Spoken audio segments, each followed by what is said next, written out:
China fields the largest standing army on Earth, 915,000 active ground force personnel, organized into 13 group armies, spread across 5 theater commands covering every direction China could fight from north, south, east, west, and center. But personnel numbers alone do not define combat power. The equipment does. The People's Liberation Army ground force operates over 5,000 main battle tanks.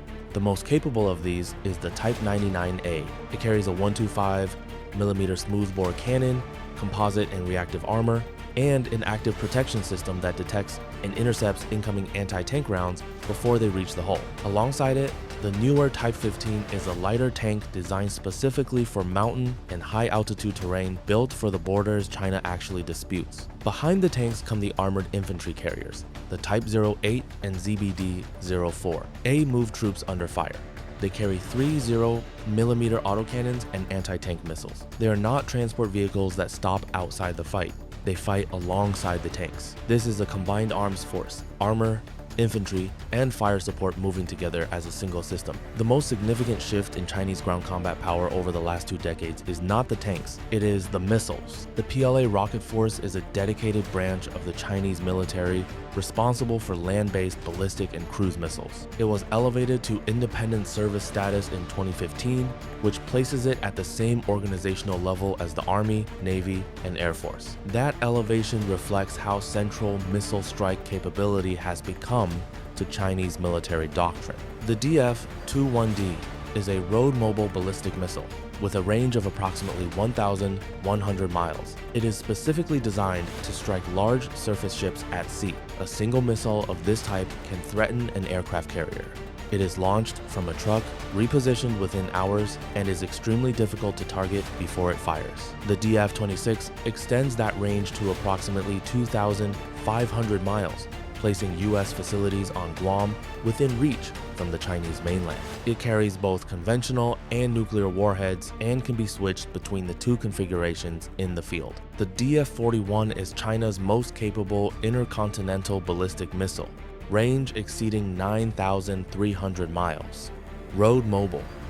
It can carry multiple independently targeted warheads, meaning one missile can strike several different locations on a single flight. All of these systems share one tactical feature: mobility. They are not launched from fixed silos that can be identified, targeted, and destroyed in a first strike. They move, they hide, they launch from wherever the truck stops. The most underestimated element of Chinese ground military power is its transport and logistics fleet. A missile that cannot be moved, supplied, and repositioned is a fixed target. China has invested heavily in ensuring its missile and armor forces can move fast across a wide range of terrain. The PLA operates one of the largest military truck fleets in the world. Heavy-lift vehicles like the Shaanxi SX-2190 and the series of S-series transporter erector launchers carry missile systems across paved roads, mountain passes, and unpaved terrain. A transporter erector launcher is a single vehicle that carries the missile, drives it to the launch point, raises it to firing position, and launches it all without additional equipment. This matters tactically because it collapses the gap between storage and strike. In a conventional army with fixed launch infrastructure, an adversary has time to identify the facility, plan a strike, and destroy it before it fires. With road mobile systems, that window closes dramatically. China has also invested in military rail logistics. The PLA can move heavy armored tanks, artillery, armored carriers across the country by train in days. Combined with its road network, which now includes over 100,000 miles of highway, China's military can shift ground forces and missile units between theaters faster than at any point in its history. The 2023 U.S. Department of Defense report on Chinese military power noted continued expansion of the PLA rocket force's missile brigades, with new brigades stood up in multiple theater commands simultaneously.